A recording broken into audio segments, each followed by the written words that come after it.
नमस्कार. मी ज्योतिष वास्तु विशारद वेदमूर्ती श्री उमेश रमेश कुलकर्णी गुरुजी आपल्या सर्वांचं आजच्या आपल्या दिवाळी विशेष वर्गामध्ये आपल्या सर्वांचं अगदी हृदयापासून मनापासून दणदणीत सहर्ष स्वागत करतो. मित्रांनो, आवाज येतोय माझा व्यवस्थित? आवाज येतोय का? व्यवस्थित येतोय का? हा, माझ्याकडून तर आवाज फुल आहे, काहीही अडचण नाही आहे. Okay, great. तर मित्रांनो, तमसोमा ज्योतिर्गमय मृत्योर्मा अमृतंगमय, दिवाळी. तर दीपावली असं ह्याला म्हटलं गेलेलं आहे.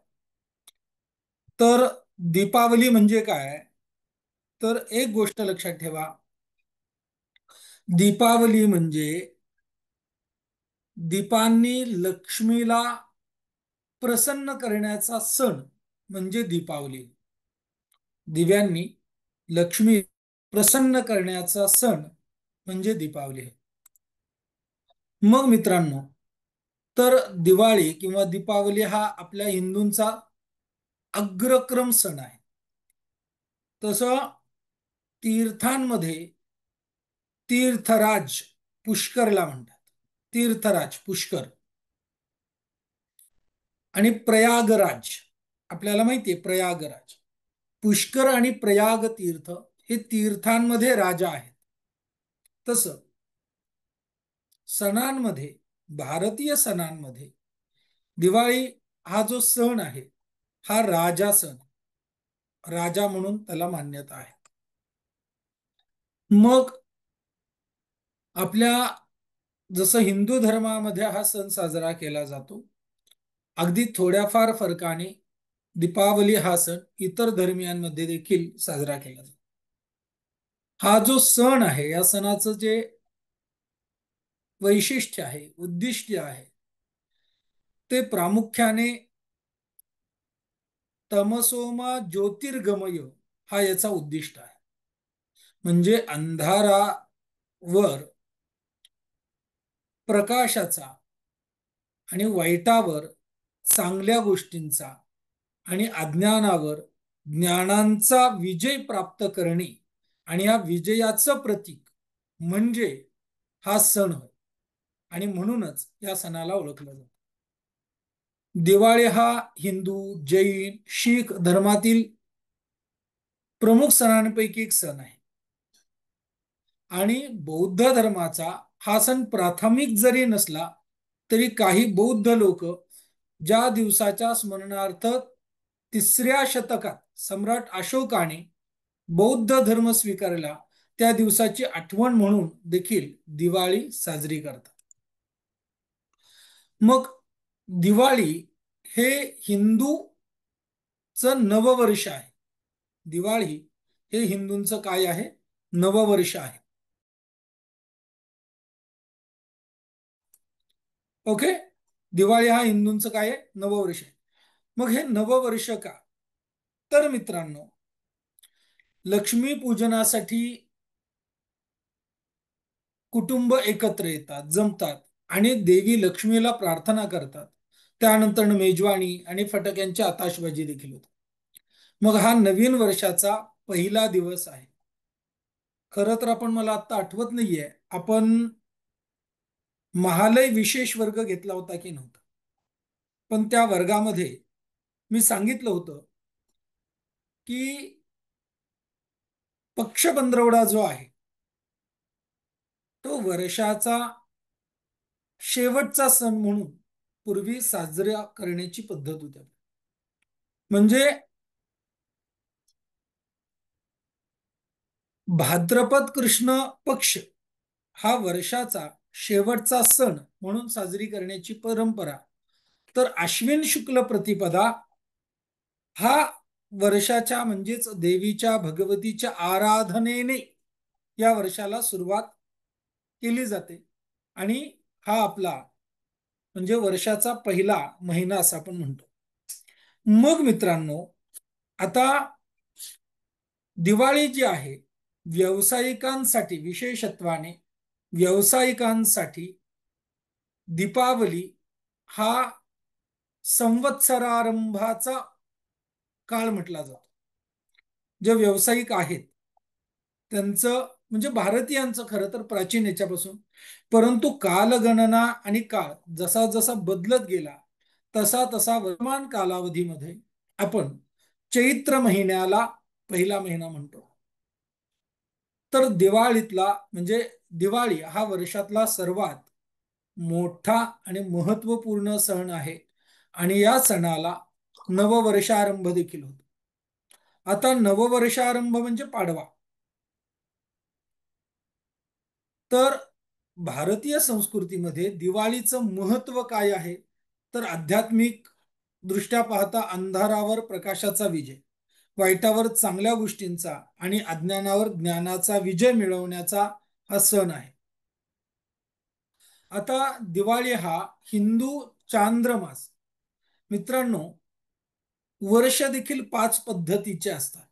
इदुवत्सराय परिवत्सराय संवत्सराय बृहकृणते बृहन्नमहा असा कृष्ण यजुर्वेदामध्ये एक रेफरन्स आलेला आहे. वर्ष किती प्रकारचे असतात, तर 5 प्रकारचे असतात. इदुवत्सर, परिवत्सर, संवत्सर.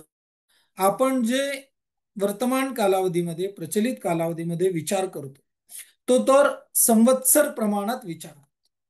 अगदी त्याच पद्धतीने महिने देखील 2 परंपरेचे असतात, पद्धतीने असतात.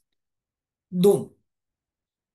तुम्हाला सगळ्यांना माहितीच असेल की उत्तर भारतामध्ये आपल्यापेक्षा 15 दिवस आधी एखादा सण येतो.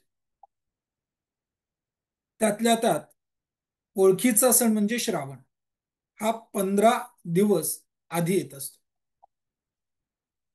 हा फरक का आहे, तर हा फरक, दिवाळी हा हिंदू सण जो आहे तो चांद्रमासाप्रमाणे अश्विन पक्षामध्ये येतो. अश्विन कृष्ण पक्षामध्ये हा सण आपल्याला सापडतो. तर मित्रांनो, आता पौर्णमांत जर महिना पकडला म्हणजे आपला जो महिना जो सुरू होतो, तर अमावस्येनंतर महिना आपला सुरू होतो. पण उत्तर भाद्रपदामध्ये अमावस्येनंतर म्हणजे आता बघा, अमावस्या झाली की मग शुक्ल प्रतिपदा ही आपली महिन्याची सुरुवात आहे. पण उत्तर भारतामध्ये कृष्ण प्रतिपदेपासून महिना सुरुवात होण्याची पद्धत आहे. त्याच्यामुळे भारतामध्ये प्रांतभेदाने हे सण वेगवेगळ्या कालावधीत कालखंडात साजरी करण्याची परंपरा आहे. मग आपण दिवाळी हा सण कशा पद्धतीने साजरा करतो, तर आमांत परंपरेनुसार. आमांत परंपरा म्हणजे काय, तर अमावस्या मास, चंद्रमास, तर चंद्रमास आणि सौरमास. तर चंद्रमास हा कृष्ण पक्षाला सुरू होतो किंवा एक शुक्ल पक्षाला सुरू होतो. आपला जो मास आहे, महिना आहे, हा शुक्ल पक्षातून सुरू होतो आणि कृष्ण पक्षाला संपतो. उत्तर भारतामध्ये कृष्ण पक्षाला सुरुवात होतो आणि शुक्ल पक्षाला तो संपतो. मग मित्रांनो, दिवाळी किती दिवस साजरी केली जाते, तर लोक त्यांची घरं सजवतात, दिवे लावतात, भेट वस्तूंची देवाणघेवाण करतात. लक्ष्मी आणि भगवान गणेश या देवतांची पूजा केली जाते. हा सण प्रामुख्याने 5 दिवस साजरा केला जातो. प्रत्येक दिवसाचं स्वतःचे विधी आणि परंपरा देखील असतात. मित्रांनो, आता आपण 2025 मध्ये आहोत आणि हा दिवाळी जो आपला सण आहे तो 17 ऑक्टोबर 2025 या दिवशी सुरू होत आहे. मग मित्रांनो, या दिवशी वसुबारस केलं जातं. आता इथे बघा मित्रांनो, वसुबारस आणि रमा एकादशी हे एकाच दिवशी आलेले आहेत. वसुबारस आणि रमा एकादशी ह्या एकाच दिवशी आलेला आहे. तर मित्रांनो, आता बारस, बारस म्हणजे या शब्दाचा अर्थ कधी आपण विचार केला नसेल. बारस म्हणजे काय, तर मित्रांनो, बारस म्हणजे आपल्याला माहिती असेल 10, 11, आज कौन सी तिथी है, तर ग्यारस तिथी आहे, ग्यारस. तसं ग्यारस तिथी म्हणजे एकादशी. मग बारस म्हणजे द्वादशी. म्हणजे वसू बारस ज्या दिवशी असतं त्या दिवशी द्वादशी तिथी असते.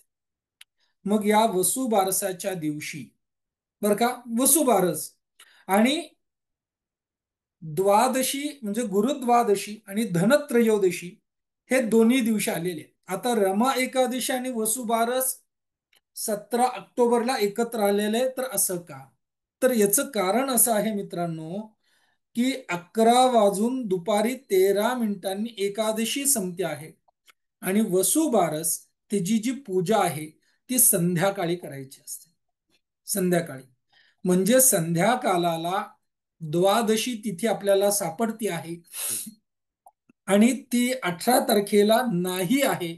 म्हणून आपल्याला वसुबारसाचं जे काही पूजन आहे ते पूजन 17 तारखेला करायचं आहे. मग धनत्रयोदशी ही किती तारखेला आहे? तर 18 तारखेला आहे. 18 तारखेला का? कारण परत इथे हाच प्रॉब्लेम झालेला आहे. त्रयोदशी तिथी, धनत्रयोदशीची पूजा ही संध्याकाळी करायची असते. आता मित्रांनो,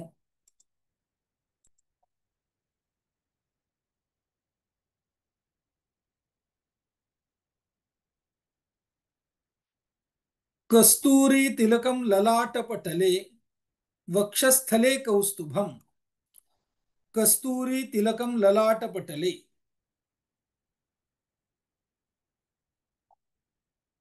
लक्ष्मी कौस्तुभ. तर मित्रांनो, आता लक्ष्मी कौस्तुभ ही जी तुम्हाला माहिती असेल, तर आपण मंगल अष्टक आहे लक्ष्मी कौस्तुभ. तर ही जी मंगल अष्टक आहे, तर या मंगल अष्टिकेमध्ये प्रार्थना केलेली आहे, धन्वंतरीश्चंद्रमा वेणु कामदुधा. म्हणजे लक्ष्मी कौस्तुभ पारिजातक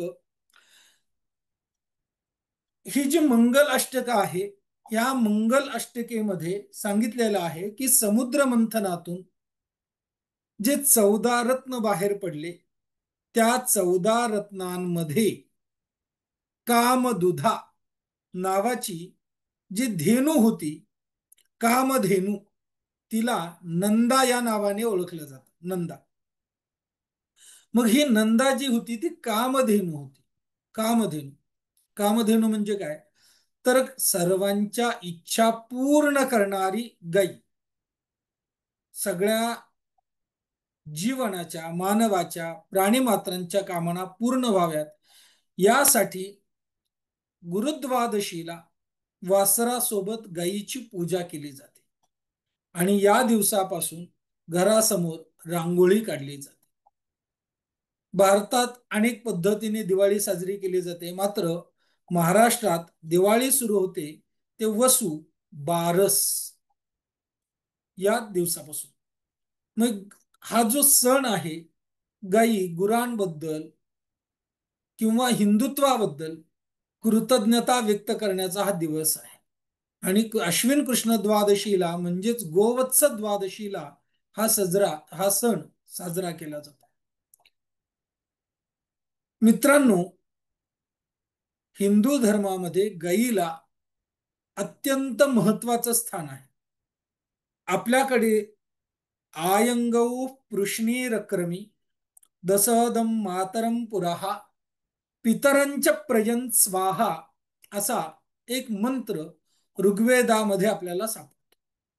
आयंगौ पृश्निरक्रमी म्हणजे आपल्या जीवनामध्ये ज्या काही समस्या आहेत, आलेल्या समस्या, त्या गायीच्या कृपेने दसदम मातरम पुराहा, त्या आईच्या कृपेने म्हणजेच गायीच्या कृपेने, कारण गायीला माता म्हटलेलं आहे आपल्याकडे, आणि गोमातेच्या कृपेने, सेवेने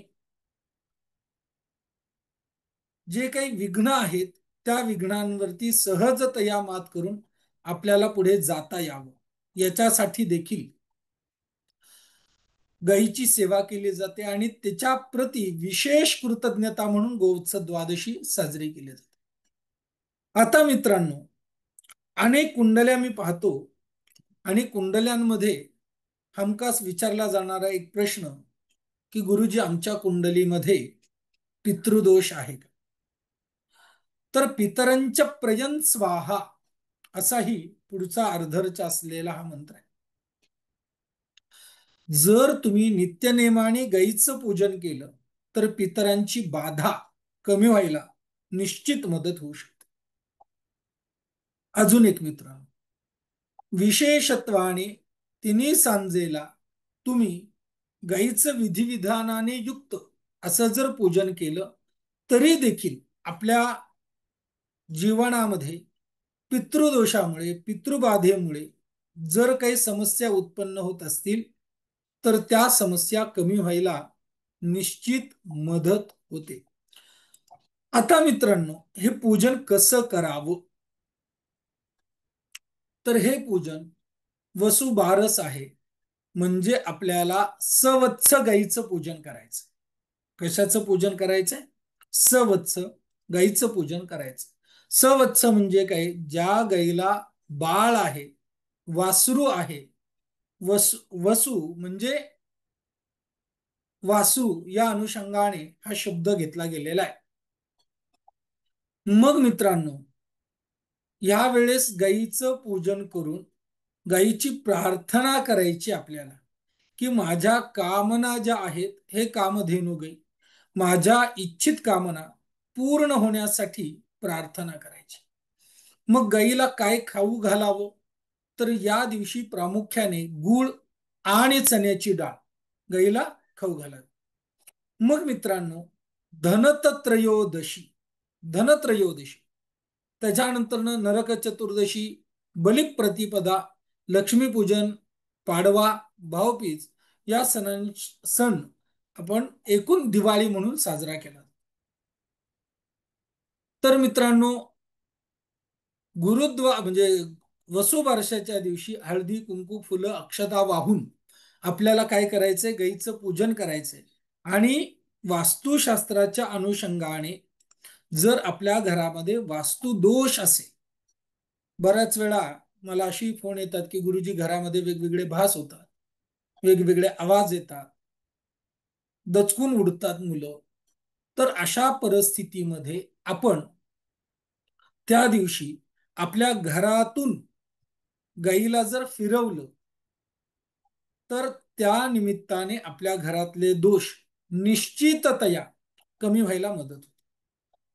मग मित्रांनो, गाई फिरवत असताना काय करावं? काय करावं त्यालाही खूप महत्व. तर अन्नपूर्णे सदा पूर्णे शंकर प्राणवल्लभे ज्ञान वैराग्य सिद्ध्यर्थम भिक्षां देही च पार्वती माता च पार्वती देवी पिता देवो महेश्वरः बांधवा शिवभक्ताश्च स्वदेशो भुवनत्रयम्. नित्यानंद करी वराभयकरी सौंदर्य रत्नाकली निर्धूताखिल घोर पावन करी प्रत्यक्ष माहेश्वरी प्रालेयाचल वंश पावन करी काशीपुराधीश्वरी भिक्षां देहि कृपावलंबन करी मातान्नपूर्णेश्वरी. हे माता अन्नपूर्णेचं स्तोत्र आहे. अन्नपूर्णा स्तोत्र म्हटलं की तुम्हाला गुगलवरती सापडेल. हे स्तोत्र म्हणत म्हणत आपल्या घरातल्या प्रत्येक कानाकोपऱ्यातून गाईला फिरवायचं आहे. त्याच्यामुळे घरामध्ये जी काही नकारात्मकता असते ती निघून जायला मदत होते. मित्रांनो, जसं आपल्याला गुरुजी पेड वर्गामध्ये सांगतात की घरामध्ये देव किती असावेत आणि देवघरामध्ये देव असावेत की नसावेत हा जेव्हा विचार येतो तर गुरुजी सांगतात देवघरामध्ये देव असले तरी चालतील, नसले तरी चालतील. आणि मग आपण त्याची विस्तृत चर्चा करतो. नसावेत तर कोणत्या केसमध्ये नसावेत, असावेत तर कोणत्या केसमध्ये असावेत, कुठे असावेत, कसे असावेत, इत्यादी इत्यादी. अगदी त्याच पद्धतीने गायीमध्ये 33 कोटी जे आपल्या भारतीय संस्कृतीमध्ये देवता सांगितलेले आहेत तर त्या सगळ्या देवतेंचा वास गायीमध्ये आहे. गायीमध्ये आहे. त्याच्यामुळे आता ब्रह्मदेव जर तुम्ही पाहिलं तर ब्रह्मदेव आणि माता सरस्वती, शंकर, शंकर शेपटामध्ये आहे, माता सरस्वती, माता सरस्वती, ब्रह्मदेव हे गायीच्या उदरामध्ये आहेत. ब्रह्मदेव, सरस्वती आणि विष्णू हे जे आहेत हे स्तनांमध्ये आहे, आणि मा लक्ष्मी जी आहे ही गोमयामध्ये आहे. त्याच्यामुळे गोमये वसते लक्ष्मी. त्याच्यामुळे दिवाळीच्या वेळेस मित्रांनो, तुम्ही कितीही हायफाय घरामध्ये राहत असाल आणि तुम्हाला खरोखर घरामध्ये आरोग्यदायी जीवन आपल्याला जर हवं असेल, तर पूर्वीच्या काळी घर आपलं मातीचं असायचं. शेण मातीने घर सारवलं जायचं. जमीन शेणाने सारवली जायची. जे घर शेणाने सारवलं जातं त्या घरामध्येच गोमये वसते लक्ष्मी, त्या घरामध्येच लक्ष्मीचा वास असतो. मित्रांनो,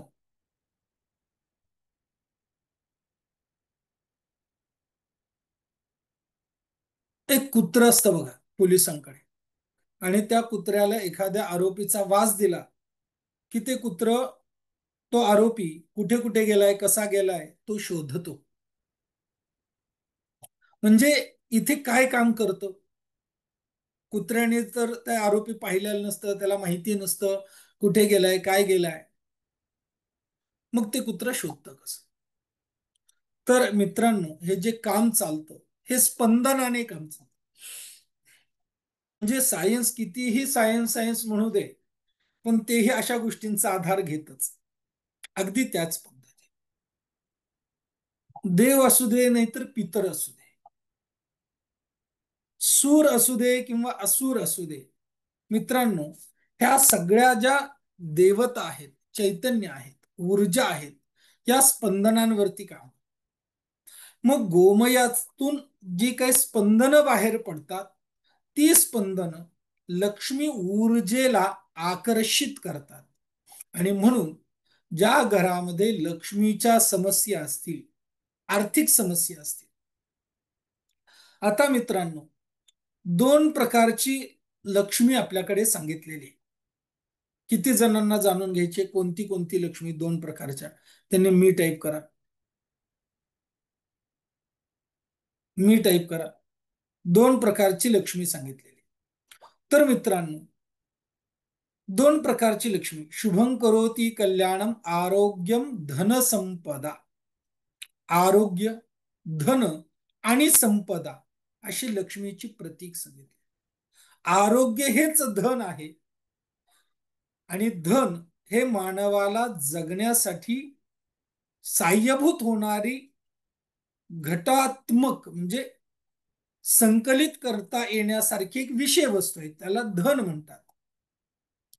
आणि संपदा, जिथे धन आणि आरोग्य जिथे असते त्याला संपदा असं म्हटलं जातं, समृद्धी असं म्हटलं जातं. आणि ज्याच्याकडे ही समृद्धी आहे त्याला श्रीमंत असं म्हटलं जातं. मग धन आणि आरोग्य हे दोन्हीही गोष्टी आपल्याला कशाने प्राप्त होतील? तर आपण आपलं घर शेणाने सारवून घेतल्यानंतर ना सहज प्राप्त व्हायला मदत होते. कारण मित्रांनो, शेणामध्ये अँटीबॅक्टेरियाज मारण्याची क्षमता असते. मग अँटीबॅक्टेरियाज म्हणजे कॅन्सर सारखे देखील बॅक्टेरिया जे आपल्या शरीरामध्ये असतात, त्या बॅक्टेरियाज देखील शेणामध्ये ताकद असते मारून टाकण्याची. आपलं शरीर शारीरिक लेवलला असू दे किंवा मानसिक लेवलला असू दे, ते आजारी का पडतं? तर आपल्या शरीरामधली रोग प्रतिकारक शक्ती जेव्हा कमी होते तेव्हा आपलं शरीर आजारी पडतं. आपल्या मनामध्ये सकारात्मक विचार करण्याची जी प्रगल्भ ग्रंथी असते, नस असते, नर्वस सिस्टीम असते, ती डाऊन झाली की आपण मानसिक डिप्रेशन मध्ये जातो. म्हणजे मित्रांनो, ह्या दोन्हीही गोष्ट स्टेबल ठेवण्याचं कार्य कोण करतं? तर शेण करतं, गाईचं शेण. आणि त्याच्यामुळे पूर्वीच्या काळी आपल्याला कोणताही शारीरिक आजार किंवा मानसिक आजार झाला तर आपल्याला हवन करायला सांगितलं जायचं. हवन. कारण गाईच्या शेणामधून जी ऊर्जा मिळणार आहे आपल्याला, ती ऊर्जा किंवा त्याचा जो धूर आहे, तो धूर आपल्या वातावरणामधल्या बॅक्टेरिया जे असतात ते मारून टाकायला मदत करतो. आपल्या शरीरामध्ये ज्या काय बॅक्टेरियाज असतात, बॅड बॅक्टेरियाज, ते काढून टाकायला मदत करतं. त्याच्यामुळे आपलं शरीर निर्जंतुकीकरण होतं, वास्तूचं निर्जंतुकीकरण होतं. आणि याच्यामुळे मित्रांनो, शेणाला अनन्यसाधारण महत्व आहे. कारण याने आपल्याला आरोग्य, धन आणि संपदा देखील प्राप्त व्हायला मदत होते. म्हणून गाई हे जे तत्व आहे, हे पाचही तत्वांचं प्रतीक आहे. त्याच्यामुळे एखादा जर वास्तुदोष जे दुर्गम आहे, ज्याच्यावरती आपण उपाय करूच शकत नाही, अशा वास्तुदोषांमध्ये जरी आपण नुसती गायी पाळली, गायीची नित्यनेमाने सेवा केली, त्या जागेमध्ये गायीचा वास केला, तरीही कितीतरीही वास्तुदोषांचं परिमार्जन व्हायला मदत होते. म्हणून मित्रांनो, गायीच्या शेणाने आपल्याला आपली वास्तू सारवणं अत्यंत गरजेचं असतं. त्याने आपल्याला लक्ष्मी आकर्षित व्हायला मदत होते. आणि मग मित्रांनो, गोवत्स द्वादशी झाल्यानंतर धनत्रयोदशी आहे. धन त्रयोदशी आहे. मग मित्रांनो, धनत्रयोदशीच्या दिवशी आपल्याला काय करायचंय? तर बघा, धन्वंतरी पूजन करायचंय. काय करायचंय? धन्वंतरी पूजन करायचंय. मग धन्वंतरी पूजन, आता बघा मित्रांनो, आपल्याला आपल्या वास्तूमधलं निर्जंतुकीकरण आणि शरीरामधलं निर्जंतुकीकरण करण्यासाठी आपल्याला काय करायचंय? गाईच्या शेणांपासून होम करायचंय, हवन करायचंय, वास्तू आपली जमीन सारवून घ्यायचंय. त्याने काय होतं? तर त्याने आपली वस्तू सॅनिटाईज होते. आणि मग हे झाल्यानंतर ना आपल्याला धन्वंतरी पूजन करायचं आहे. म्हणजे धनाची जी देवता आहे, ती धनाची देवता कोण आहे? तर धन्वंतरी देवता आहे. तुम्हाला प्रश्न पडला असेल, धनाची देवता धन्वंतरी. तर मित्रांनो, धनाची देवता धन्वंतरी कशी? पण सिटीमध्ये कसं पॉसिबल आहे? असंभव नाहीये. इच्छाशक्ती पाहिजे सिटीमध्ये. धनाची देवता धन्वंतरी कशी? तर याचं उत्तम अर्थ असा आहे मित्रांनो, माणसाला जगण्यासाठी दोन गोष्टी लागतात. कोणत्या सांगू शकेल मला? कोणत्या? सगळ्यात महत्वाचं म्हणजे माणसाला जगण्यासाठी लागतं ते चांगलं आरोग्य. चांगलं आरोग्य लागतं. आणि मग मित्रांनो, आरोग्य जर आपल्याकडे चांगलं असेल, चांगलं आरोग्य आणि शुद्ध मन जर आपल्याकडे असेल, तर आपण कितीही धन प्राप्त करू शकतो. माझ्याकडे बिझनेस शिकायला एक मुलगा येतोय आणि तो म्हटला मला, गुरुजी, मला जमेल का? मला येईल का? तर मी त्याला एक स्टोरी सांगितली आणि त्याला म्हटलं, तुला का जमणार नाही? निश्चितच जमू शकतं. मित्रांनो, गेले 20 दिवस झालं तो माझ्याकडे येतोय. पहिल्या दिवशी त्याला बिलकुल विश्वास नव्हता. त्याच्या बाबांनी त्याला जबरदस्तीने पाठवलं होतं. पण आता तो रोज एक एक स्टेप चढतो आहे आणि तो यशस्वी होण्याच्या दृष्टिकोनातून प्रयास करतो. सांगायचा तात्पर्य, पूर्वी त्याला त्याच्यावरती कॉन्फिडन्स नव्हता, विश्वास नव्हता आणि तो घाबरत होता.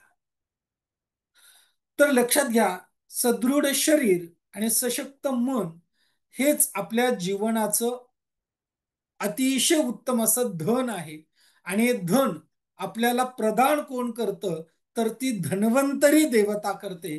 कारण धन्वंतरी देवता जेव्हा समुद्र मंथनातून उत्पन्न झाली, तेव्हा अमृत कलश हस्ताय, अमृताचा कलश धारण करून बाहेर पडलेली आहे.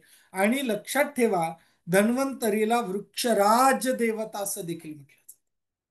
म्हणजे वृक्षाच्या माध्यमातून देखील आपल्याला आरोग्य प्राप्त होत असतं. म्हणून मित्रांनो, या धन्वंतर म्हणजे धनत्रयोदशीच्या दिवशी आपल्याला धनाची, म्हणजेच धान्याची, म्हणजेच धन्याची, मग धन्याची म्हणजे काय गुरुजी, तर धनी आपल्या नवऱ्याला पण म्हटलं जातं, हा देखील पैसा आणून देतो. धन हे पैशालाही म्हटलं जातं. आणि धने हे एक बीज आहे, ज्याच्यामधून कोथिंबिरीची उत्पत्ती होते. धन्यांमधून कोथिंबिरीची उत्पत्ती होते. म्हणून धनत्रयोदशीच्या दिवशी आपल्या मालकाचं, विशेषत्वाने आपल्या नवऱ्याचा, जर वर्षभरामध्ये आपल्याकडून काय अवमान झाला असेल, मन दुखवलं असेल, आणि अशा गोष्टीमधून मित्रांनो, एक गोष्ट लक्षात घ्या, आधिभौतिक, आधिदैविक आणि आध्यात्मिक अशा तीन समस्येमधून दोष उत्पन्न होत असतात. आणि एखाद्या माणसाला दुखवल्यामुळे जे काही दोष आपल्या कामामध्ये येत असतात, तर त्याला कार्मिक प्रॉब्लेम म्हणतात, म्हणजे कर्माचा दोष. तर आपल्या जीवनामध्ये, वैवाहिक जीवनामध्ये नवऱ्याला जर आपण शब्दाने दुखवलं असेल, कर्त्या पुरुषाला दुखवलं असेल, नवरा नसेल तर आपण आपल्या बापाला, आपल्या वडिलांना, आपल्या बाबांना जर दुखवलं असेल, तर त्यांची माफी मागण्याचा हा दिवस आहे. या दिवशी आपण वृक्षारोपण करू शकतो.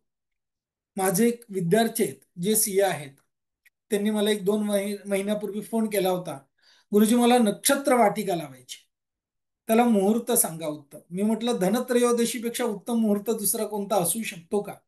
त्यांना घाई नव्हती, तर या धनत्रयोदशीला ते नक्षत्रवन लावणार आहेत.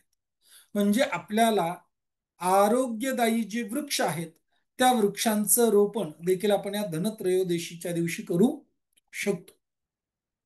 आणि आपल्याला चांगलं धन, आरोग्यदायी दृष्ट्या देखील, आणि म्हणजे धन म्हणजे घटात्मक, म्हणजे आपल्याला काय म्हणू आपण त्याला, स्ट्रॉंग म्हणजे काय म्हणतात त्याला, शाश्वत दिसणारं धन प्राप्त होण्यासाठी देखील या दिवशी धन्वंतरी पूजन केलं जातं.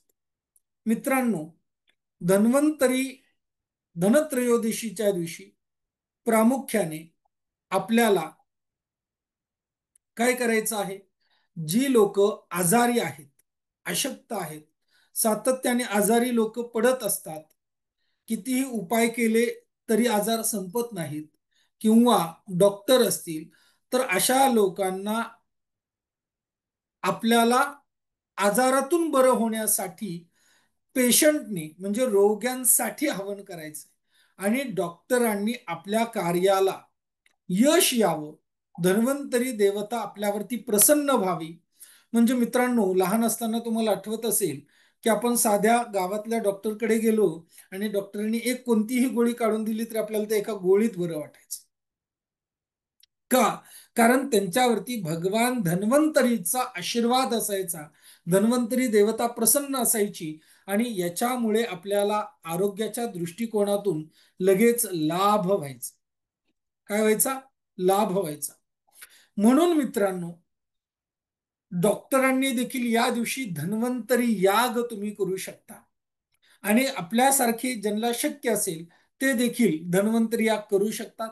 आणि ज्यांना शक्य नाही त्यांनी या दिवशी धण्यांचं पूजन करायचंय. कशाचं पूजन करायचंय? धनी. आणि म्हणून आपल्याकडे बघा, माहिती असेल तर दही आणि धणे आणि सोबत मीठ हे रात्री दिलं जात नाही. पूर्वी ही पद्धत होती. आजकाल तर आपण सिटीमध्ये राहतो, आणि त्याच्यामुळे आज काय हा व्यवहार राहिलेला नाही, पण पूर्वीच्या काळी या गोष्टी पाळल्या जायच्या, कारण धने कारक म्हटलेलं आहे, म्हणून या दिवशी धण्यांचं पूजन केलं जात.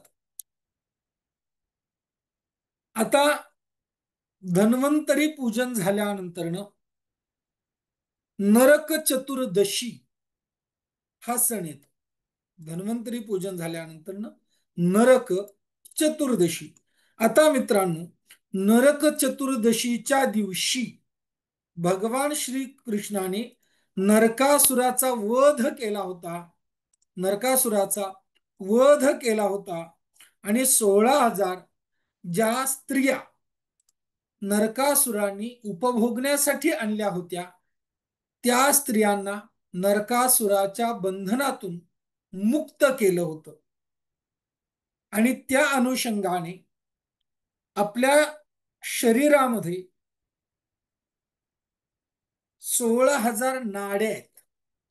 काय आहेत? 16,000 नाड्या आहेत. नाड्या नाड्या म्हणजे ह्या ज्या नसा आहेत की नाही, नसा, ह्या नसा ज्या आहेत ह्या एकूण 16,000 आहेत. मग या नसा म्हणजे या नसांवरती जर आपण अधिपत्य मिळवलं, विजय मिळवला, तर आपण सम्राट होतो आपल्या शरीराचा. म्हणजेच भगवान श्रीकृष्णांनी नरकासुरावरती विजय प्राप्त केला होता. नरकासुर म्हणजे नरकामध्ये घेऊन जाणारा असुर म्हणजे नरकासुर.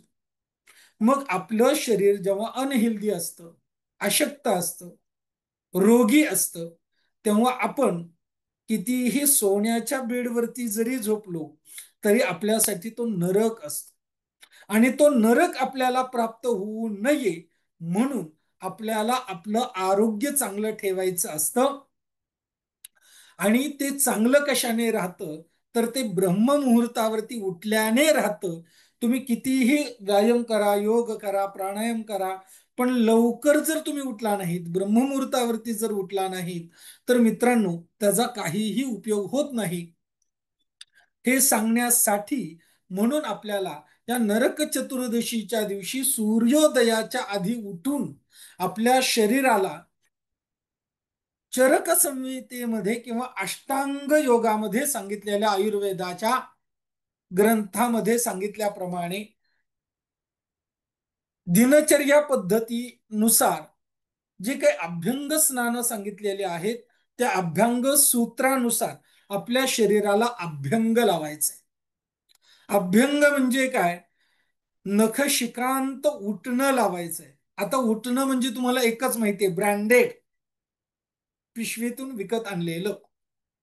पण मित्रांनो, आपल्याकडे हिरडा, आवळा, बेहरडा अशा विविध पद्धतीच्या पावडरी, ह्याला त्रिफळा म्हटलं जातं, तर शिखकई, अशा सगळ्यांची पावडर आयुर्वेदामध्ये याची मोठीच्या मोठी लिस्ट आलेली आहे. तुम्ही आवळ्याची पावडर जरी लावली तरी चालू शकतं, कारण आवळ्याला पापनाशिनी म्हटलेलं आहे. पापनाशिनी म्हणजे वर्तमानामध्ये आणि याच्यासोबत आघाड्याची पावडर, त्याला आघनाशिनी म्हटलेलं आहे. आघ म्हणजे काय मित्रांनो? पापांचा जो संचय झालेला असतो त्याला आघ असं म्हटलेलं आहे. म्हणून श्री दत्तांची जी पत्नी आहे ती अनघा दत्त आहे. लक्षात आलं? आघांचा नाश करणारी ती अनघा. ओके. तर आपल्या आघांचा नाश करणारा जी वनस्पती सांगितलेली आहे ती अघडा सांगितलेली, आघाडा. म्हणून या दिवशी आघाड्याची पावडर, आवळ्याची पावडर, हरड्याची पावडर, हिरडा असंही म्हणतात. तर ह्या सगळ्यांनी आपल्या शरीराला काय करायचंय? अभ्यंग करायचंय, चांगलं चोळायचं आहे, मॉलिश करायचं आहे आणि त्याच्यानंतर गुणगुण्या पाण्याने स्नान करायचंय. आणि ह्याने आपल्या शरीरामध्ये उष्णता जी आहे ती स्टेबल व्हायला मदत होते. कारण दिवाळी नंतरनं आता काय सुरू होतोय? हिवाळा सुरू होत आहे. लक्षात आलं? हिवाळा सुरू होत आहे. म्हणजे मित्रांनो, याच्यानंतरनं आता जो दिवाळी जशी सुरुवात होते, दिवाळी नंतरनं हेमंत ऋतू सुरुवात होतो. हेमंत, हेम वर्षा. हेम म्हणजे काय? हेम म्हणजे बर्फ. हेम म्हणजे थंड, हेम म्हणजे हवा, हेमंत ऋतू. म्हणजे ह्या हेमंतापासून, हवेपासून, थंडाव्यापासून आपलं संरक्षण व्हावं, याच्यासाठी आपल्या शरीराला चांगलं आरोग्यदायी राहावं, याच्यासाठी आपल्याला उठण्याने मर्दन करायचंय, म्हणजे शरीराला ते घासायचंय. मग मित्रांनो, या पद्धतीने नरक चतुर्दशीच्या दिवशी रोगमयी नरकापासून आपली सुटका व्हावी, मुक्तता व्हावी, याच्यासाठी म्हणून नरक चतुर्दशीच्या दिवशी सूर्योदय होण्यापूर्वी आपल्याला शरीराला अभ्यंग लावून, म्हणजे उटणं लावून आपल्याला स्नान घालायचं असतं. लक्षात आलं? नरक चतुर्दशीच्या दिवशी अभ्यंग स्नान केलं जातं. कशासाठी केलं जातं? तर चांगलं आरोग्य प्राप्त व्हावं. आणि याच दिवशी भगवान श्रीकृष्णांनी 16,800 बायकांना नरकासुराच्या बंधनातून मुक्त केलं होतं. आता एक गोष्ट लक्षात ठेवा मित्रांनो, आपल्या दुर्दैवी भारतीय संस्कृतीमध्ये पुरुषांनी कितीही ठिकाणी तोंड मारलं तरी पुरुष कधीही दोषी ठरत नाही. पण स्त्री केवळ पुरुषाच्या पश्चात कामानिमित्त जरी बाहेर गेली तरी तिच्यावरती साशंकता निर्माण केली जाते, घेतली जाते. मग अशा पद्धतीमध्ये नरकासुराने त्या स्त्रियांना पळवून आणलं होतं. मग अशा स्त्रिया जेव्हा भगवान श्रीकृष्णांनी त्यांना मुक्त केलं, आणि मुक्त केल्यानंतर आता त्या स्त्रिया कुठे जातील असा जेव्हा प्रश्न पडला, तेव्हा भगवान श्रीकृष्णाला प्रार्थना केली की भगवंता, तुम्ही आम्हाला तर ह्या बंधनातून सोडवलं, पण आमच्या समोर प्रश्न आहे की आता आम्ही कुठे जाऊ, कुठे जाणार. म्हणून मित्रांनो, भगवान श्रीकृष्णांनी यांचं पतित्व स्वीकारलं. काय स्वीकारलं? पतित्व स्वीकारलं. म्हणजे मित्रांनो, पतित्व स्वीकारलं जरी असलं तरी त्यांना पत्नीत्व दिलं नाही. पतित्व जरी स्वीकारलं असलं तरी त्यांना पत्नीत्व दिलं नाही. मग पतित्व स्वीकारलं म्हणजे काय दिलं? तर मित्रांनो, यांना अभय प्रदान केलं, यांच्या संरक्षणाची जबाबदारी घेतली, यांचं पालन पोषण केलं. पती म्हणजे काय? तर यत पालयती सा पती. जो पालन पोषण करतो, जो संरक्षण करतो, जो अभय प्रदान करतो, जो आपल्या स्त्रीच्या आदराचा, मनाचा रिस्पेक्ट करतो, त्याला पती ही संज्ञा आहे. सा पालयती, जो पालन पोषण करतो, अभय प्रदान करतो, जो ज्या स्त्रीला समाजामध्ये सन्मानाने वावरण्याचं, हिमतीने लढण्याचं, जगण्याचं बळ प्रदान करतो, त्याला पती असं म्हणतात. स्वतःला प्रश्न विचारा, खरोखर आपण पती म्हणून घेण्याच्या लायकीचे आहोत? आणि जर नसू तर त्याच्यामध्ये निश्चित बदल करण्याची गरज आहे, हेही आपण लक्षात ठेवू. आणि भगवान श्रीकृष्णाने त्या स्त्रियांना अभयत्व प्रदान केलं, सन्मानाने जगण्याची ऊर्जा दिली, प्रेरणा दिली, आश्रयस्थान दिलं. म्हणून भगवान श्रीकृष्ण 16,800 बायकांचे पती झाले. पती म्हणजे नवरा नव्हे, पती म्हणजे अधिकार नव्हे, पती म्हणजे जबाबदारी आहे. हे आपण समजून घेणं गरजेचं आहे. आणि मग आपल्या शरीरामध्ये जर आरोग्याच्या दृष्टिकोनातून जर याचा विचार करायला गेलो तर आपल्याला निरोगतेने, अभयतेने, निर्भयतेने चांगल्या पद्धतीने आरोग्य जगता यावं, असं जर व्हावं, असं जर वाटत असेल तर मित्रांनो, आपल्याला कृष्णासारखं अंधकाराचा नाश केला पाहिजे, नरकासुराला गाढला पाहिजे. म्हणजे रात्री वेळेवर झोप घेतली पाहिजे, पहाटे वेळेवर उठलं पाहिजे, आणि दिवसा सकारात्मक आयुष्य, आचारनिष्ठ आयुष्य जगलं पाहिजे. आणि हे जर केलं तर लक्षात ठेवा मित्रांनो, कृष्ण तुम्ही स्वतः आहात. कारण यत आकर्षती सहा कृष्ण हा, जे तुमच्याकडे आकर्षित करतो त्याला कृष्ण असं म्हणतात. कृष्ण या नावावरती अतिशय उत्तम व्याख्यान होऊ शकतो. तर कृष्ण काय आहे, तर कृष्ण तत्व म्हणजे तुमच्याकडे तुम्ही शरीराने, मनाने, विचाराने तुमच्याकडे चांगलं निरोगी सदृढ शरीर आकर्षित करणे, आणि आकर्षित करण्यालाच श्रीकृष्ण असं म्हटलं गेलेलं आहे. मग या श्रीकृष्णाने सदृढ शरीराने कुणावरती पतित्व, कुणाचं पतित्व स्वीकारायचं आहे, तर या आपल्या 16,000 ज्या आहेत नसा आहेत, तर त्यांचं पतित्व स्वीकारायचंय. म्हणजे काय होईल, त्या नसा व्यवस्थित प्रवाहित होतील. मित्रांनो, कोजागिरी पौर्णिमा नुकतीच गेली आणि श्रीकृष्णाने आपल्या गोपिकांसोबत, 16,000 पत्नींसोबत म्हणजे गोपिकांसोबत त्या दिवशी नृत्य केलेल्याची घटना आहे. आणि या नृत्यामध्ये भगवान शिव स्वतः स्त्रीच रूप धारण करून आलेलं देखील वर्णन आपल्या पुराणांमध्ये, उपनिषदांमध्ये सापडतं. मित्रांनो, माझा आता वास्तुभूषण नावाचा लेटेस्ट वर्ग सुरू झालेला आहे. तर ह्या 16,000 ज्या काही आपल्या नसा आहेत, आणि त्याच्यामध्ये शिव नावाची जी नस आहे, ती ज्या 72,000 नाड्या आहेत, त्या 72,000 नाड्यांमध्ये 24 मुख्य आहेत, त्याच्यात 10 अतिमुख्य, त्याच्यात 3 विशेष मुख्य, त्याच्यामध्ये एक सुषुम्ना नावाची नाडी आहे. ती नाडी म्हणजे शंभूरूपा आहे, म्हणजेच शिवरूपा आहे.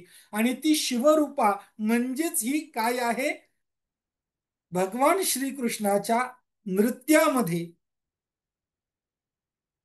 बनलेली स्त्री म्हणजे शिवरूपा आहे. आणि ती शिवरूपा नाडी आपल्या शरीरामध्ये जी असते तिला सुषुम्ना असं म्हणतात. आणि ही सुषुम्ना आपल्या शरीरामध्ये जो आपला मणका आहे त्याच्यामध्ये विराजित असते. आणि त्याच्यामुळे मणक्याला काही अडचण झाली, मणक्याला काही त्रास झाला, तर माणूस जास्त कालावधी जगू शकत नाही, राहू शकत नाही. म्हणून आपल्याला आपली हेडकॉर्ड जी आहे ती सर्वतोरूपाने काय करायची आहे, जपायची आहे. आणि तिच्यावरती आपल्याला विजय प्राप्त करायचा आहे. तेव्हा खऱ्या अर्थाने तुम्ही श्रीकृष्णत्व प्राप्त करू शकता आणि नरकासुरावरती विजय मिळवू शकता. म्हणजे तुम्हाला जिवंत असताना नरक यातना भोगाव्या लागत नाही. म्हणून ही नरक चतुर्दशी आपल्याला साजरी करायची असते. CLR clear? मित्रांनो, आता याच्यामध्ये चरक संहितेमध्ये चरक ऋषींनी सांगितलेलं आहे, मुहूर्धो सभ्यंगात कर्णयो शीतमायू कर्णाभ्यंगात पादयोरेवमेव पादाभ्यंगान नेत्ररोगान हरेश्च नेत्राभ्यंगात दंतरोगाश्च नश्येत. म्हणजे तेल लावून जर आपल्याला मर्दन केलं, म्हणजे मॉलिश केलं, तर विकार दूर होतात. लक्षात आलं? आणि आपल्या कानांमध्ये तेल टाकलं, कर्णाभ्यंगात कानामध्ये तेल टाकलं, तर मित्रांनो त्याने आपलं मन शुद्ध होतं. लक्षात आलं? तर मग हे जे आहे आपल्याला, तर आपल्याला काय काय करायचंय, मूर्धाभ्यंग, डोक्याचं मॉलिश करायचंय, कानाचं मॉलिश करायचंय, त्याच्यानंतर पायाचं मॉलिश करायचंय, नेत्रांचं मॉलिश करायचंय, आणि दातांचंही मॉलिश करायचंय. मग तुम्ही म्हणाल दातांचं मॉलिश? हो मित्रांनो, दातांचं मॉलिश. किती जणांना माहितीये की दातांचंही मॉलिश होत असतं? मित्रांनो, आम्ही दुर्दैवी, आम्ही दुर्दैवी. आम्हाला ना योग्य गोष्टी नाही आवडत, आम्हाला खोट्या गोष्टी, फसव्या गोष्टी आवडतात. मित्रांनो, आज आपण भारतीय, तुमच्या माझ्या सहित किती टक्के लोक ब्रशने दात घासतो? गुरुजी, सगळेच ब्रशने दात घासतो. पण मित्रांनो, ब्रशने दात घासले तर आपल्या हिरड्या खराब होतात, हिरड्या. आणि मग आपल्याला दातांचे विविध रोग, विविध आजार होतात. मग आपल्याला आपल्या दातांचं मर्दन करायचं असतं, मसाज करायचा असतो, दातांचा मसाज. मग कशाने? हिरड्याने मसाज, नमकाने मसाज, नमक म्हणजे मिठाने, कोळशाने मसाज, ब्रशने घासलं जातं, मसाज होत नाही. आणि म्हणून हेमंत ऋतूमध्ये जर आपल्याला दातांचं मसाज करायचं असेल तर आघाड्याच्या काडीने आपल्याला दात काय करायचे? चावायचे. आणि त्याने जे मसाज होणार आहे, त्याचे जे काही गुणधर्म आहेत, तर त्यांनी आपले दात जे आहेत, हिरड्या ज्या आहेत, त्या मजबूत होणार आहेत आणि त्याच्यामुळे दात आपले पडत नाहीत. 100 वर्ष दात आपले टिकून राहतात. त्याच्यामुळे दातून करायचं असेल तर आपल्याला कशाने करायचंय? आघाड्याने करायचंय. लक्षात आलं? तर मित्रांनो, वाघ भट्ट पुढे असंही सांगतात की अभ्यंगम आचरते नित्यम स जरा श्रमता वहा दृष्टीप्रसाद पुष्टायु स्वप्नसूत्वकत्व दार्ढयंकृत. तर मित्रांनो, अभ्यंग जे आहे ते वृद्धत्व नष्ट करत. वृद्धत्व, मित्रांनो, आता वृद्धत्वाचे अनेक प्रकार आहेत. तुमचे जर केस माझ्यासारखे पांढरे होत असतील किंवा तुम्हाला अकालनीय शारीरिक किंवा मानसिक वृद्धत्व आलं असेल, म्हणजे शरीर साथ देत नाही, मन शांत म्हणजे साथ देत नाही, तर अशा वेळेस तुम्हाला मसाज करणं अतिशय उपयुक्त ठरू शकतं. आणि याच्यामुळे आयुर्वेदामध्ये मर्दनाला म्हणजेच मसाजला अनन्यसाधारण महत्व सांगितलं आहे. मग अभ्यंग स्नान केल्यामुळे आपलं वृद्धत्व नष्ट होतं, शरीरामधला वातदोष नष्ट होतो, दृष्टी आपली शुद्ध होते आणि मित्रांनो, याने आपला आहार देखील काय होतो? मजबूत होतो. पण मित्रांनो, हे जे मर्दन करायचंय, अभ्यंग करायचंय, मसाज करायचंय, हे मात्र आपल्याला सूर्योदयाच्या आधी करायचंय. लक्षात आलं? मग मित्रांनो, त्याच्यानंतरनं आपण नरक चतुर्दशी नंतरनं काय साजरा करतो? तर लक्ष्मी कुबेर पूजन करतो. लक्ष्मी आणि कुबेराचं पूजन करतो. लक्ष्मी कुबेराचं पूजन म्हणजे मित्रांनो, या दिवशी आपण खऱ्या अर्थाने लक्ष्मीचं पूजन करतो का, असा मोठा प्रश्न आहे. तर सगळ्यांनी लिहून घ्या, या दिवशी लक्ष्मीचं पूजन नंतर करायचं आहे. आधी आपल्याला लक्ष्मीचं पूजन जे आहे, मूलतः दिवाळीतलं जे पूजन लक्ष्मीचं सांगितलेलं आहे, ते लक्ष्मी पूजन नसून अलक्ष्मी निरसन पूजन आहे. ते लक्ष्मी पूजन नसून अलक्ष्मी निरसन पूजन आहे. म्हणजे या दिवशी तुम्हाला तुमच्याकडे शारीरिक, मानसिक, आर्थिक अलक्ष्मीकारक जे आहे, म्हणजे तुमची वाईट वृत्ती असेल, वाईट स्वभाव असेल, किंवा तुमच्याकडे बिना कष्टाचा पैसा आला असेल, धन आलं असेल, तर असं धन काय करतं? तर ऋण, रोग, दारिद्र्य, अपमृत्यू आणि भय, मनस्ताप यांचं काय करतं? तर या गोष्टी प्रदान करतं. म्हणून लक्ष्मी पूजनाच्या दिवशी आपल्याला अलक्ष्मी निरसनार्थ त्या दिवशी भरपूर धन द्रव्य दान करायचंय. आणि नेमकं त्या दिवशी गुरुजी लक्ष्मी पूजनाला जातात आणि लक्ष्मी पूजनाला गेल्यानंतर लक्ष्मी पूजन करतात आणि गुरुजींना म्हणतात, गुरुजी आमच्याकडे लक्ष्मी पूजन आहे, उद्या दक्षिणा देतो हा. संपलं. वर्षात तुमच्याकडे गळती सुरूच झाली म्हणून कधी करायचं? लक्ष्मी दानाने शुद्ध होते, लक्षात ठेवा. आणि लक्षात घ्या, आपण जर व्यवसाय करत असू तर आपण व्यवसाय हा प्रामाणिकपणे जरी केला तरी तो अप्रामाणिकपणानेच करावा लागतो. आणि त्याच्यामुळे आपण नोकरी जरी करत असलो तरी आपल्या अधिकाराचा, आपल्या कष्टाचा, आपण न केलेल्या कामाचा जर पैसे आपण घेत असू. आता तुम्हाला एक किस्सा सांगतो. आपल्याकडेच एक एम्प्लॉईज होता आणि तो एम्प्लॉईज काही करायचा नाही, नुसता म्हणजे टाइमपास करायचा. गुरुजी आले की लॅपटॉपवरती काहीतरी करायचा. हा, विचारलं त्याला, काय रे कुठपर्यंत आलं? हा गुरुजी करतोच आहे असं म्हणायचा. आणि पॅकेजही त्याला मजबूत होतं, मोठं होतं. आणि वर्षाच्या महिन्याच्या शेवटी मात्र तो पगार मागायला पहिल्यांदा असायचा. मी आपला द्यायचो. तर मित्रांनो, तो 8 तासातला 2 तासच काम करायचा आणि मग त्याला जी बाकीच्या 6 तासांचा जो पेमेंट घ्यायचा, तो कसा होता? कष्टाचा होता का त्याच्या? नव्हता. तो तिथे येऊन बसला म्हणून त्या पैशाचा अधिकारी नाही झाला.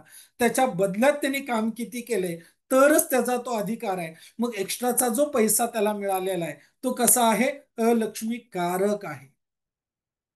काय आहे? अलक्ष्मीकारक आहे. आणि असा जर अलक्ष्मीकारक 1 रुपया जरी तुमच्याकडे असला तरी तुमच्याकडे धन टिकणार नाही, लक्ष्मी टिकणार नाही, पैसा टिकणार नाही. मग अशा वेळेस आपल्याला अलक्ष्मी निरसनार्थ लक्ष्मी पूजन करायचंय. म्हणजे त्या दिवशी तुम्हाला, मग अलक्ष्मी निरसनार्थ म्हणजे काय?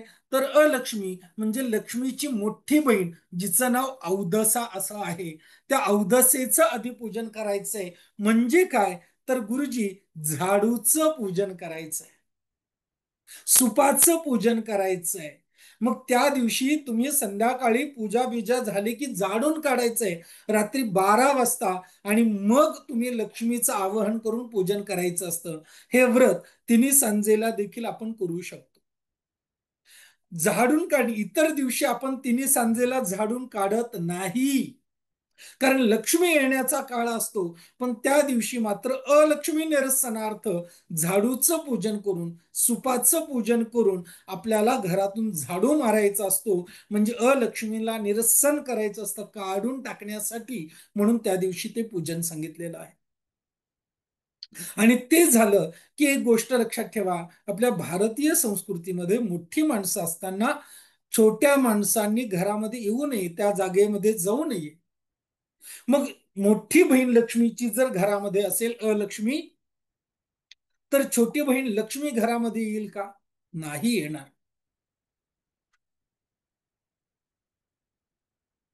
आणि म्हणून लक्ष्मीने आपल्या घरामध्ये प्रवेश करावा, याच्यासाठी आपल्याकडे जर चुकीच्या मार्गाने मिळवलेला पैसा आलेला असेल, तर त्या दिवशी तो आपल्याला दान धर्म करून काय करायचं आहे? काढून टाकायचं आहे. आता आपण फटाक्या वाजवतो. का वाजवतो? कारण अलक्ष्मीच्या नाशासाठी वाजवतो. आजकाल फटाके मांगल्याचं प्रतीक झालेलं आहे. नाही मित्रांनो, फटाके हे अशुभत्वाचा नाश करण्यासाठी आहे. लक्षात आलं? अशुभत्वाचा नाश करण्यासाठी फटाके आहेत. कारण एक गोष्ट लक्षात ठेवा, लक्ष्मी येताना आपण मांगल्याचा नाद करतो, आणि फटाके हे काही मांगल्याचा नाद नाहीये, कर्कश आवाज आहे. तर ते अलक्ष्मीच्या नाशासाठी आहे.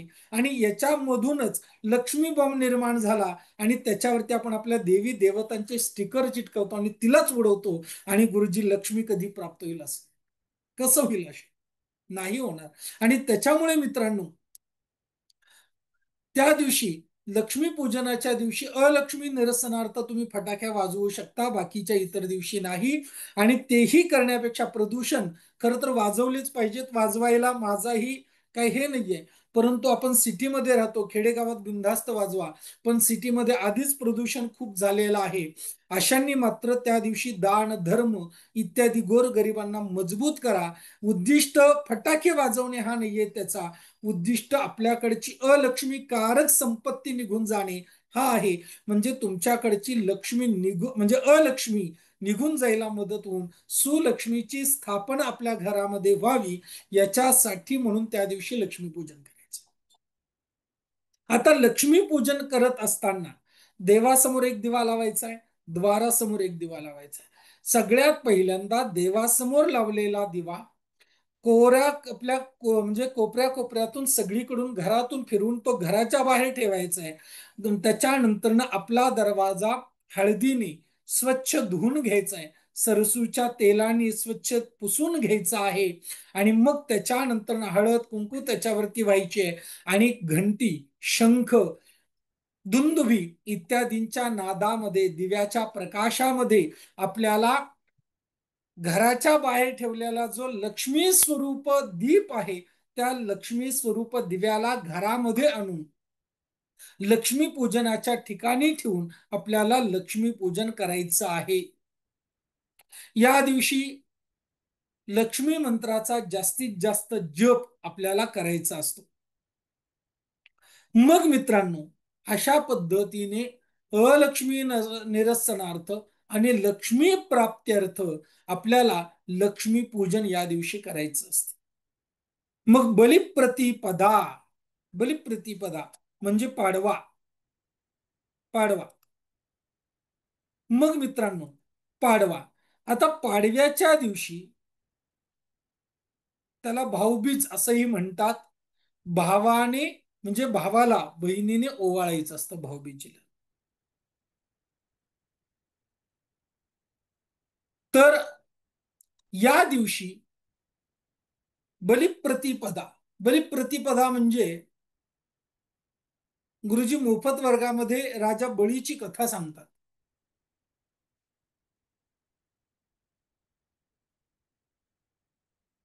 भगवान विष्णूंनी वामनाचा अवतार घेतला आणि 3 पावलं जागा मागितली.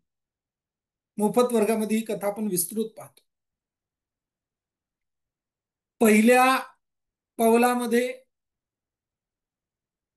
भुवरलोक, स्वर्लोक, महरलोक, जनलोक, तपलोक, सत्यलोक हे 7 लोक व्यापली.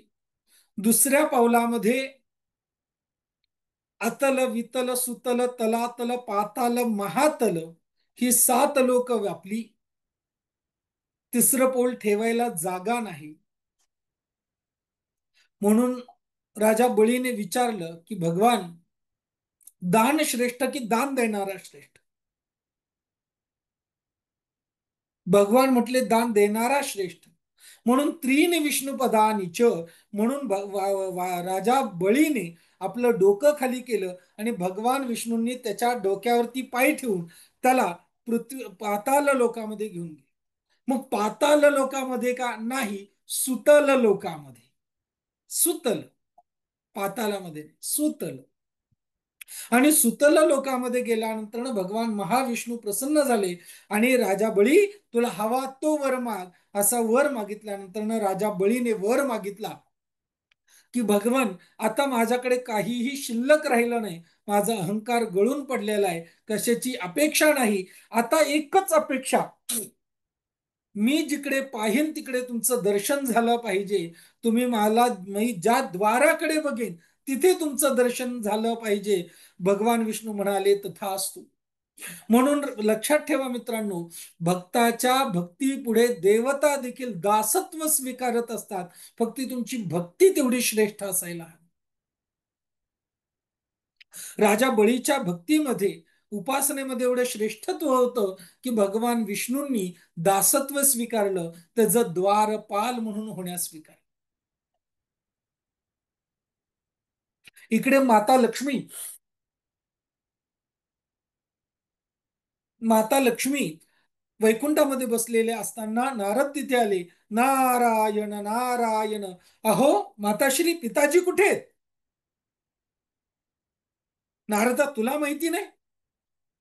हा माताजी, असं ऐकलं होतं वामनाकडे गेले, बळीराजाकडे गेल्यात, पुढे काय झालं काही कल्पना नाही. अरे मग तू कुठे होता? मी तर तिकडेच होतो, माझ्या माझ्या कामाला गेलेलो. जा बरं बघ काय चालू आहे पिताजींचं. असं म्हणून जेव्हा नारदांना तिकडे पाठवलं, नारदांनी बघितलं तर काय आश्चर्य, भगवान महाविष्णू राजा बळीचे द्वारपालाचं काम करताय. लक्ष्मीला आलं टेन्शन. मग लक्ष्मी सुतल लोकामध्ये गेलेली आहे आणि सुतल लोकामध्ये गेल्यानंतर लक्ष्मीने राजा बळीचं औक्षण केलेलं आहे, अनेक रक्षासूत्र बांधलेलं आहे. आणि ह्या एका कृतीमुळे, औक्षण केल्यामुळे भाऊबीज आणि रक्षासूत्र बांधल्यामुळे रक्षाबीज, रक्षा म्हणजे राखी पौर्णिमा, ही साजरी केली जाते. म्हणजे एनबद्धो बळीराजा, राखी बांधत असताना किंवा बहीण भावाला औक्षण करत असताना हा मंत्र म्हणून करावा. एनबद्धो बळीराजा दानवेंद्रो महाबलः तेन त्वां प्रतिबध्नामि रक्षमाम चरमाचलो एन बद्धो बळीराजा, हे बळीराजा मी तुला हे बांधत आहे. दानवेंद्र महाबला, अरे तू दानवेंद्र आहेस, महाबली आहेस. आणि ते नत्वाम, त्याच्यासाठी तुला मी प्रतिबद्धामी, माझ्या प्रती तुला मी बांधून घेत आहे. कशासाठी? रक्ष माम, माझं रक्षण करण्यासाठी. कुठे? चर माचल, चराचरामध्ये तू माझं संरक्षण करावं म्हणून तू मला शब्द दे. कशा बदल्यात? की मी तुला ओवाळते त्या बदल्यात. आणि मग ओवाळल्यानंतर रिक्त हस्ते ओवाळून घेऊ नये म्हणून म्हणजे राजा बळीने लक्ष्मीला म्हणजे आपल्या बहिणीला मागायला सांगितलं आणि त्याच्या बदल्यात लक्ष्मीने विष्णूला मागितल्याने.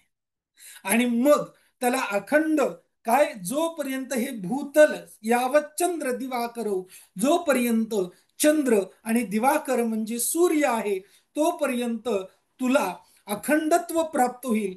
तुझ्या सेवा केलेली असताना, तुझी उपासना केली असता, तुझी आराधना केली असता, किंवा जे कोणी जमिनीमध्ये पेरेल घालेल त्याला अगणित अनेक पटीमध्ये त्याला धान्य परत प्राप्त होईल असा बळीराजाला आशीर्वाद दिला. म्हणून आणि बळीराजाला आशीर्वाद दिला आणि लक्ष्मी आपल्या पतीला नवऱ्याला घेऊन गेली. म्हणून या दिवशी शेतकरी बांधव आपल्या नांगरांचं पूजन करतात. आणि म्हणून सुतल लोकामध्ये लक्ष्मी प्रत्यक्ष येऊन गेलेली आहे. लक्ष्मी नारायण येऊन गेलेले. सुतल लोकाचा स्वामी हा राजा बळी आहे. म्हणून आपण शेतामध्ये जे काही घालतो ते आपल्याला अनेक पटीने प्राप्त होतं. जसं की दूध आपलं एवढूस असतं पण एवढं मोठं फुलतं, ज्वारी एवढीशी असतात पण एवढ्या मोठ्या फुलतात, तर ह्याला लाह्या म्हणतात. अशाच पद्धतीने एक दाणा टाकला की 1000 दाणे आपल्याला प्राप्त होतात. तर ह्या लक्ष्मी आणि म्हणजे कुणाच्या भक्तीतून?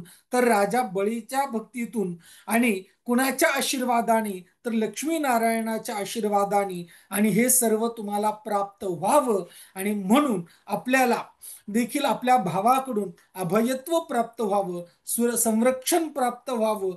आपल्याला हवं नको कमी जास्त बहिणीला न मागता भावाने पहावं म्हणून देखील भावाच्या आयुष्य वृद्धीसाठी, भावाच्या जीवन वृद्धीसाठी, तेज वृद्धीसाठी बहिणीने भावाला या दिवशी औक्षण करायचं असतं.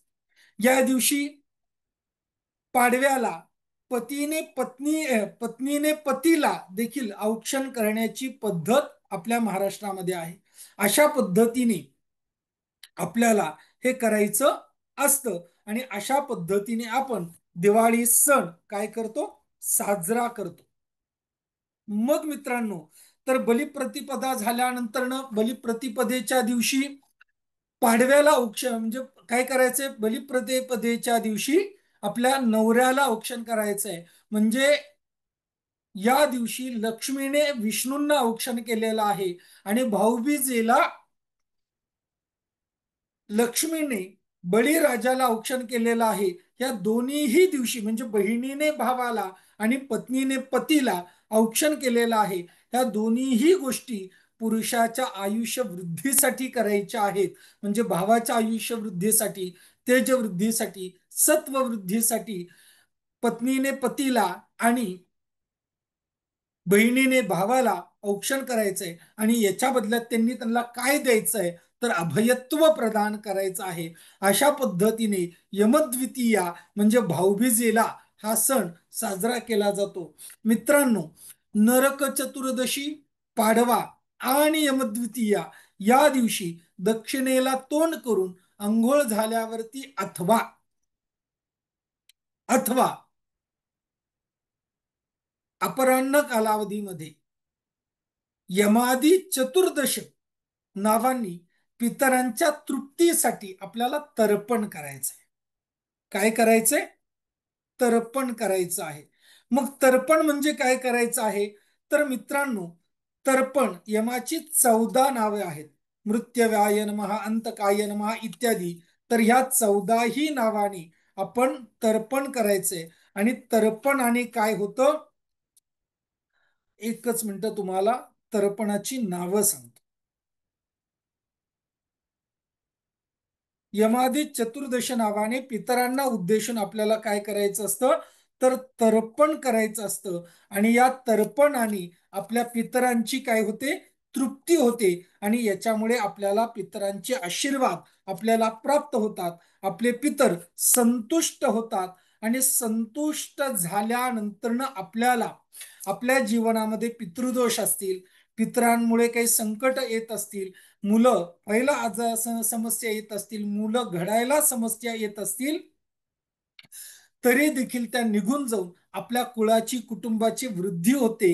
आणि आपल्या जीवनामधल्या समस्या कमी व्हायला मदत होतात. तर मित्रांनो, या ठिकाणी आपला दिवाळी विशेष वर्गाबद्दल माहिती सांगून झालेला आहे.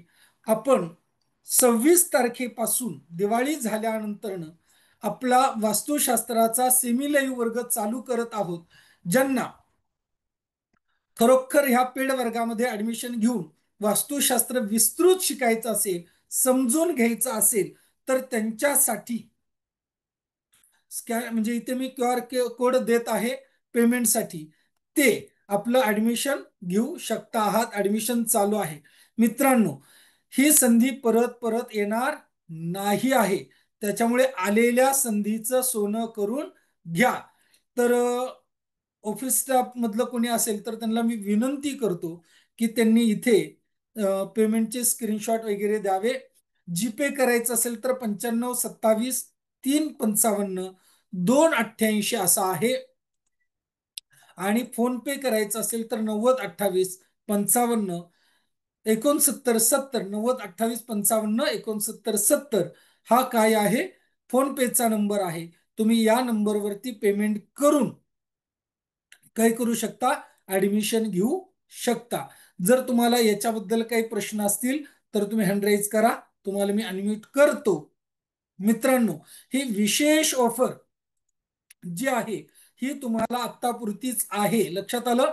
हा गुगल पे नंबर आहे, हा फोन पे नंबर आहे. जर कुणाला प्रश्न असतील तर तुम्ही हँड राईज करा, तुम्हाला प्रश्न विचारण्याची संधी दिली जाईल. ओके, कुणी तुम्ही चॅटबॉक्स मध्ये प्रश्न विचारू शकता, तुम्हाला काही प्रश्न असतील. लक्ष्मी पूजा कशी करावी? तर आता सांगितलं. यमदीप केव्हा करावं, तर यमद्वितीयेला करावं. ओके, यमद्वितीया म्हणजे भाऊबीजेच्या दिवशी आपल्याला काय करायचं, यमदीप दान करायचं असतं. यस,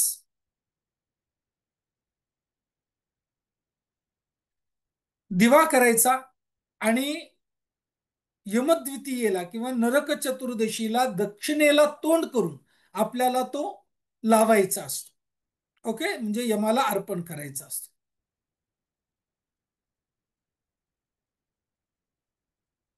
चलो, ओके, कुणाला प्रश्न आहे असं मी समजतो. आणि आज इथे आलात, परत इथेच भेटूया पुढच्या वर्गात. तोपर्यंत श्रीराम समर्थ.